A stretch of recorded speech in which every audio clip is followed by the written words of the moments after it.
welcome back, everybody. It's time for another episode of WVU Marketing Communications Today. Brought to you by the good folks at West Virginia University. It's a syndicated show that sits squarely at the intersection of data-driven decision-making and modern marketing practices. So here we are coming at you deep in the bunker somewhere. Whitney Drake. Hey, Whitney. Hey, thanks for having me. Okay, we tried this earlier in the day and had a little trouble, so we're doing it again here. And I asked before, are you deep in the General Motors bunker? There must be one for the special executives 20 stories below the street level. There's a bunker, but we're all work from home. See, I knew that. We're all been dispatched to our home offices thanks to COVID-19, so we're all safe.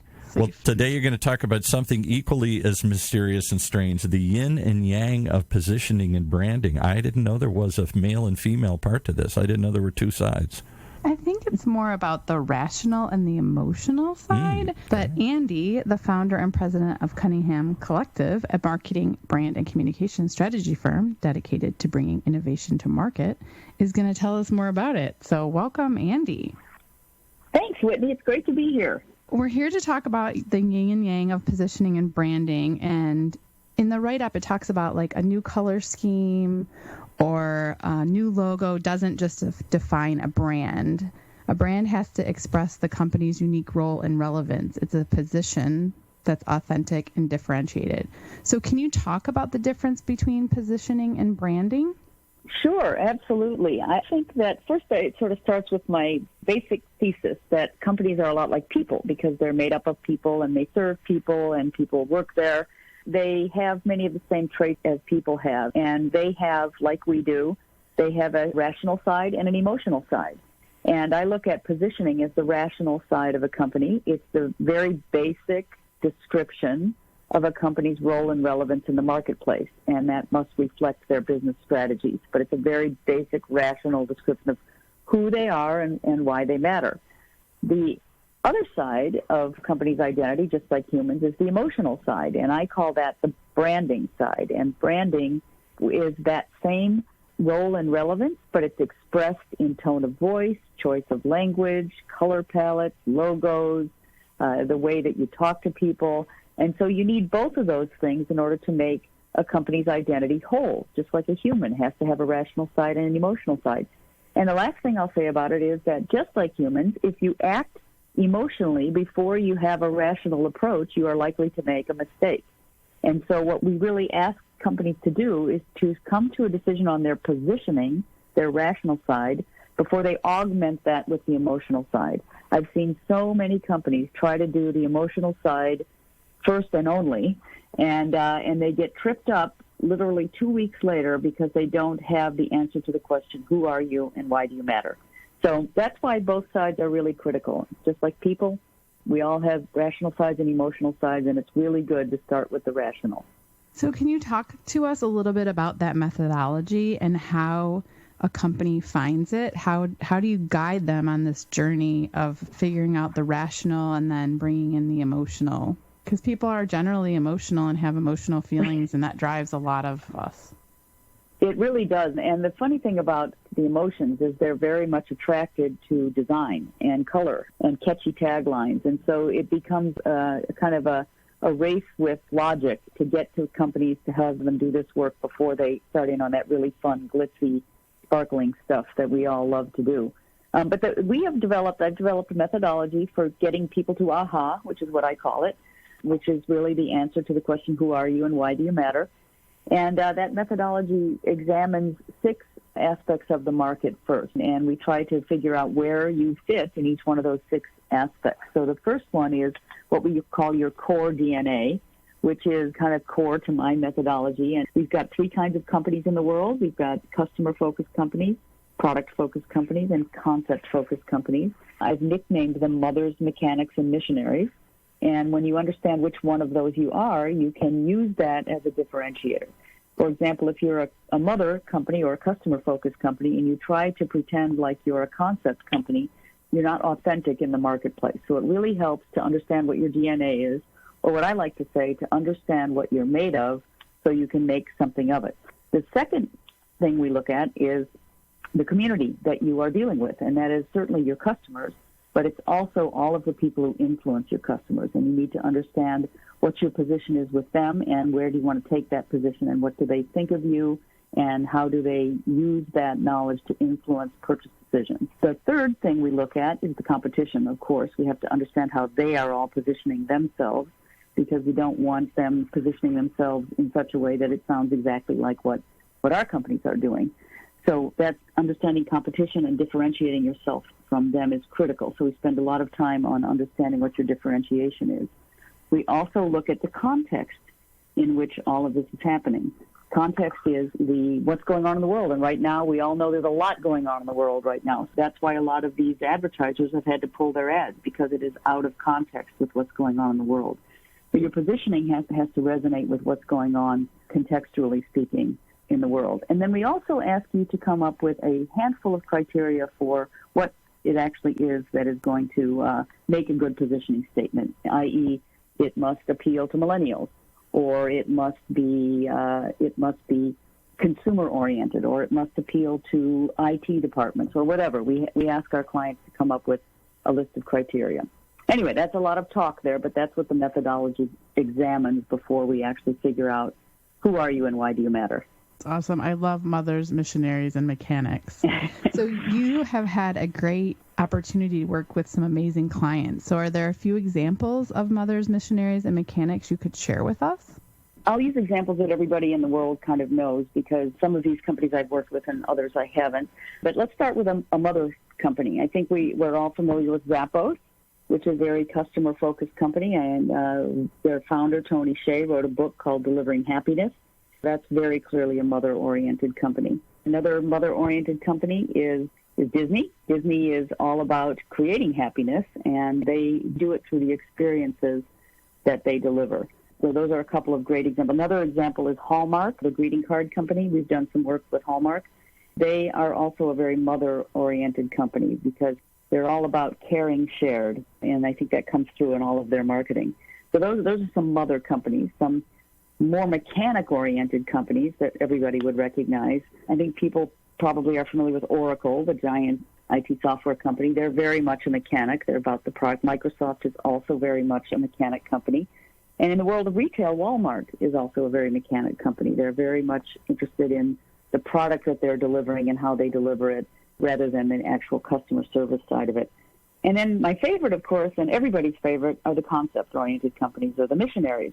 And these are companies who really exist to change human behavior on a fundamental level. We know a lot of these from our past. For example, FedEx. FedEx is a great example of a company that existed to change behavior. Apple was a company that existed to change behavior on a fundamental level. Starbucks changed the way we thought about coffee. Tesla changes the way we think about electric vehicles. So these are all companies typically led by visionaries, by very cult of personality type visionaries, and they're really trying to change the way humans actually behave. And the interesting thing about these three different kinds of companies is they all do things very differently. Mothers do things differently from mechanics, who do things differently from missionaries. They organize themselves differently. They measure success differently. They hire people differently, spend money on different things. They train people differently. They're very, very different, which is how I came to this model in the first place. I looked at all the different behaviors of these different kinds of companies and came to the conclusion that there's really only three types, and you can tell by just watching what they do in a meeting. What they talk about in a meeting is a very good window into what kind of DNA they have. That's a really good point. The culture fits into the DNA. We've talked a little bit about the positioning. We've talked about the examples of companies. What are some common pitfalls that companies face when they're trying to find their position or build their brand? Well, I think when they're trying to find their position, most companies, they really want to be all things to all people. And so you sit in a meeting where people are trying to talk about their position, and instead of staking out a point on the map, they want to stake out an entire region on the map, right? They can't let go of certain parts of who they are in order to stand for something. And so it's very hard to get them to narrow that down. I liken it to, you go into your closet, and if you have 50 pairs of pants and 40 blouses and 16 sweaters and 95 pairs of shoes, it's very hard to make a choice for what it is you're going to wear. Whereas if you go into a closet and you only have 10 choices of each of these things, it's so much easier to make that decision. So less is really more, because you can stand out better when you show up as one thing as opposed to showing up as 50 things. People can't absorb that much. It's too difficult for them to understand. It's true. I've thought constantly about just having a uniform so that I don't have to make a decision. And I love shoes, so.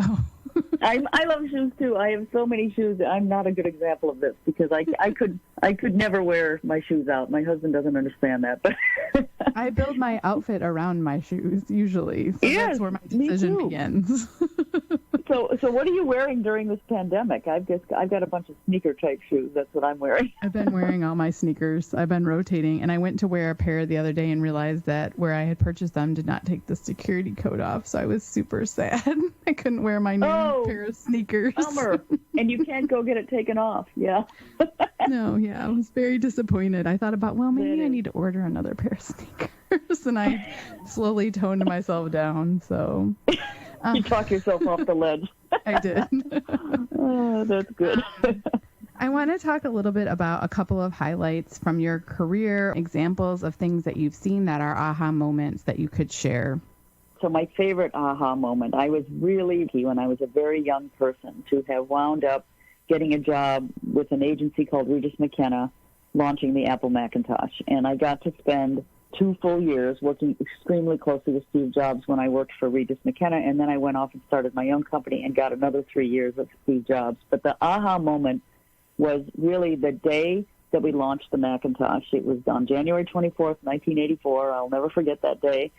And I had spent the previous 6 months really trying to make the world understand what this computer was in a non-disclosure sort of way. So we had chosen 100 influencers out in the world, and I had spent our team and me spent time introducing them and educating each one of these 100 influencers about the Macintosh.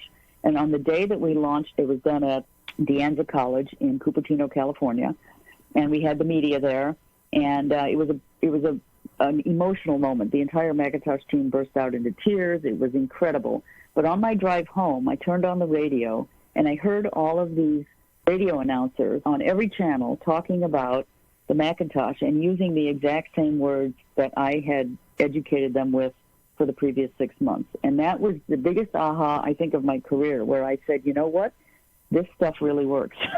This PR stuff. It was your home run. Magic. That's amazing. Yes, exactly. It was really the biggest aha moment I think that I have ever had. But there's been others, but that was life-changing.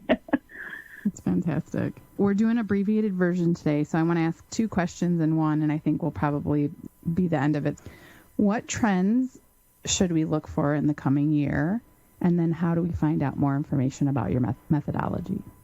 The trends that are happening right now, and there's 2 things I'm going to talk about, and they both relate kind of to this pandemic thing.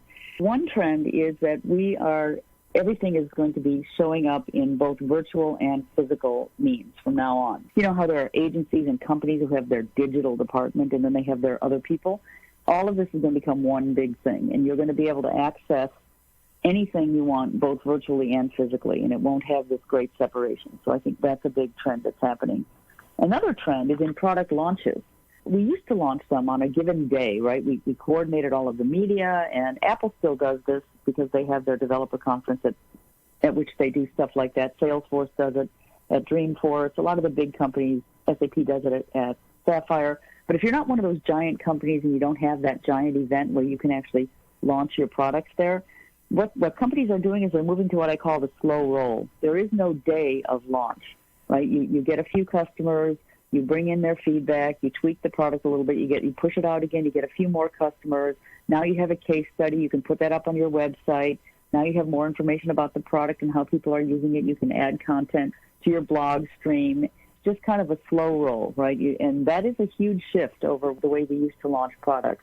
So I think those are 2. One more, I'll give you one more trend, and it's what I call SaaS-lash. So SaaS meaning software as a service, and lash as in backlash. So I've nicknamed this new trend SaaS-lash. And even before the pandemic, we started to see fatigue in corporations around buying SaaS software. And I think the reason is that because it's as a subscription, typically, companies were just acquiring just like if you have too many magazine subscriptions, it's like at some point you have to say, I have to clear this out. I have too many. I'm not even using them. And that's what's been going on in the enterprise recently is they've got too many SaaS products and they've just sort of stopped buying new ones. And now with the pandemic, they're even more stopping than they were before. So those are sort of three trends that I see happening in the world. And then I think you asked me how to learn more about the methodology. Well, I would just love it if you guys would buy my book. It's called Get to Aha, and it's available on Amazon. And it's written so that anybody can understand it. You don't have to know one single thing about technology or marketing, and you should be able to understand it. And it's a very clear methodology, and it ends with 6 case studies of companies that have gone through the methodology with us. So that's awesome. I, for one, am in total favor of the digital teams being more integrated. I've spent a lot of time being on those digital teams that have been kind of in the corner. So I am excited for that, and I am actually going to go look up your book. So thank you so much for being with us today. Totally appreciate it, and I'll turn it back over to Paul. Thank you, Whitney. It was great to meet you. You've been listening to WVU Marketing Communications Today, brought to you live from West Virginia University, a bi-weekly program that sits at the intersection of data-driven decision-making and marketing practice, only on the Funnel Radio Network, for at-work listeners like you.